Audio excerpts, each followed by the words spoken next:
पैसा खुदा तो नहीं, लेकिन खुदा से कम भी नहीं। ये जो महान वाक्य है, ये आप में से अधिकतर लोगों ने सुना होगा जो हमारी एज के हैं, क्योंकि वो सज्जन अब शायद है नहीं जिन्होंने ये महान उक्ति कही थी अपने मुखारविंद से। और ये जीवन का एक सबसे बड़ा सच है। लाइफ में आपको इस समय में जीना है तो पैसा बहुत जरूरी है। जीवन में पैसा कैसे आएगा, कब आएगा? नौकरी करेंगे, व्यापार करेंगे। आदमी बहुत सारी नौकरियां करता है, व्यापार करता है, नहीं चल पाती हैं। कुछ लोग जरा सी मेहनत करते हैं और पता नहीं कहाँ से कहाँ पहुंच जाते हैं। What is the logic behind it? उसके पीछे कारण क्या है? जो ग्रह होते हैं उनके ऐसे कौन से कॉम्बिनेशन हाउसेस के साथ जुड़े होते हैं जिससे कि व्यक्ति के पास बहुत सारा पैसा आता है? कौन से ऐसे पीरियड होते हैं जिसमें कि अच्छा खासा आदमी सड़क पे आ जाता है? इसकी हम बात नहीं करेंगे, लेकिन हम बात इसकी जरूर करेंगे कि वो कौन से कॉम्बिनेशन है जिसमें कि व्यक्ति के पास बहुत अच्छा खासा पैसा आता है नौकरी करते हुए। तो आज हम एक हॉरोस्कोप देखने जा रहे हैं जिनकी की जो सैलरी है, जब मेरी इनसे लास्ट बात हुई थी, I don't know when was that, but should be within 2 years before now. तो he was making 65 lakh rupees per annum, तो 65 लाख रुपए साल के एक परिवार को चलाने के लिए मेरे ख्याल से तो काफी होते हैं। काफी से ज्यादा ही होते हैं। पैसा रहा है तो he is making a very good amount. इसमें अपनी सारी भौतिक सुख सुविधाओं को पूर्ण कर सकते हैं और जीवन को बहुत अच्छे से निर्वाह कर सकते हैं, अपने बच्चों को एक अच्छा भविष्य दे सकते हैं। और इसके अलावा भी जो भी अच्छी बुरी चीजें पैसे के साथ लगी रहती हैं उनकी भी पूर्ति बहुत अच्छे से कर सकते हैं। आइए इस हॉरोस्कोप को देखते हैं और जानते हैं कि इसमें ऐसा क्या था जो इस व्यक्ति की जो सैलरी थी वो इतनी ज्यादा थी।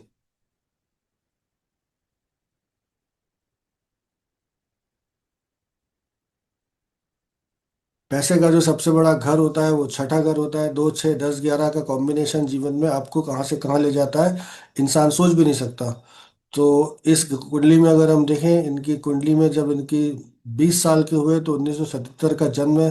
तो 1997 को हम देखें तो केतु का ये वीनस का पीरियड था। और वीनस को हम अगर देखें, इनकी कुंडली में वीनस क्या कर रहा है, वीनस इस हॉरोस्कोप में बैठा हुआ है केतु के नक्षत्र में।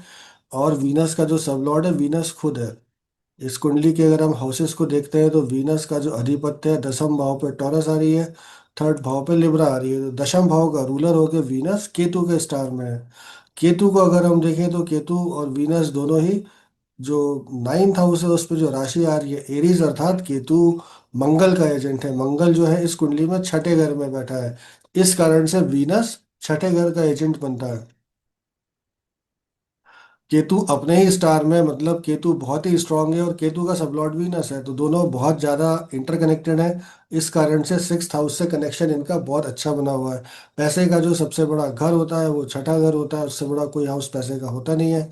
सेकंड हाउस बैंक बैलेंस का होता है और 6th हाउस पैसे आने का होता है। पैसे आएंगे तभी, बैंक बैलेंस तभी बढ़ेगा जब कुछ आएगा, अदरवाइज आप एक मिनिमम जो अकाउंट होता है 500 रुपये वाला, 1000 रुपये वाला खोल सकते हैं, पर अगर आपकी कुंडली में पैसा आएगा ही नहीं तो वो अकाउंट वैसा का वैसा ही पड़ा रहेगा।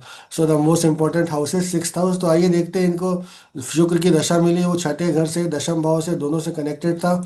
शुक्र के बाद इनकी कुंडली में आई सूर्य की महादशा। सूर्य को अगर हम देखें, सूर्य गुरु के नक्षत्र और शुक्र के युग नक्षत्र में। यह हमने ऑलरेडी ये देखा है कि वीनस छठे हाउस से बहुत स्ट्रांगली कनेक्टेड है।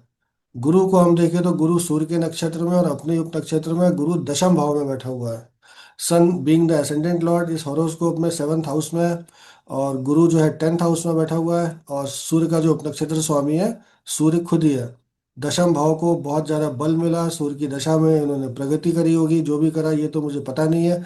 लेकिन क्योंकि 10th हाउस और सन का इतना स्ट्रांग कॉम्बिनेशन है विद जुपिटर, तो डेफिनेटली इनको बहुत सारे इंक्रीमेंट इंक्रीजेस अपने करियर में मिले होंगे। उसके बाद इनको जो मिली दशा वो चंद्रमा की दशा थी। सूर्य के बाद चंद्रमा आएगा। मून जो है मर्क्यूरी के स्टार में है और सैटर्न के सब में है। मून बैठा हुआ है हॉरोस्कोप में 4th हाउस में, being the ruler of 12th house. उसका जो स्टार लॉर्ड है मर्क्यूरी, मर्क्यूरी है 7th हाउस में, लेकिन मर्क्यूरी रूल कर रहा है 2 11। जो एक आदमी के जीवन के सबसे अच्छे हाउसेस होते हैं 2 6 11, 2 6 10 11, उसमें से 2 11 को मर्क्यूरी रूल कर रहा है। चंद्रमा का जो सब लॉर्ड है it is Saturn. Saturn is the ruler of 6th house along with 7th house. तो यहाँ भी छठे घर का सीधा सीधा कनेक्शन मिलता है हमको। भले ही सैटर्न 12th हाउस में है और भले ही कुंडली में पुनर्वसु है, इनको अप डाउन देखने पड़े होंगे। इस कुंडली को देख के आप देख सकते हैं कि जो पर्सनल लाइफ है उसमें काफ़ी कुछ प्रॉब्लम रही होगी।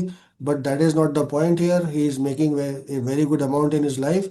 मून के बाद इनकी जो मून की दशा है वो खत्म हुई 2022, 30 सितंबर 2022, और उसके बाद मंगल की ये दशा शुरू हुई।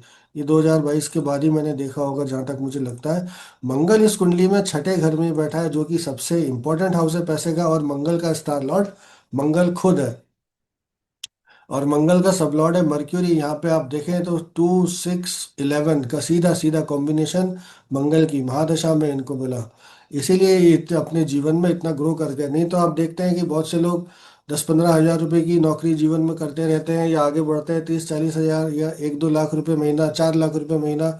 इसी में लोग पता नहीं अपने आप को क्या समझने लगते हैं और बड़ा तुर्रम खा हो जाते हैं। लेकिन ये बड़े नोबल व्यक्ति, जब मेरी बात हुई तो बात करने में तो बहुत ही शालीन थे, और बहुत ही समझदारी की बातें करते थे। पैसे का कोई ऐसा विशेष घमंड इनको नहीं था।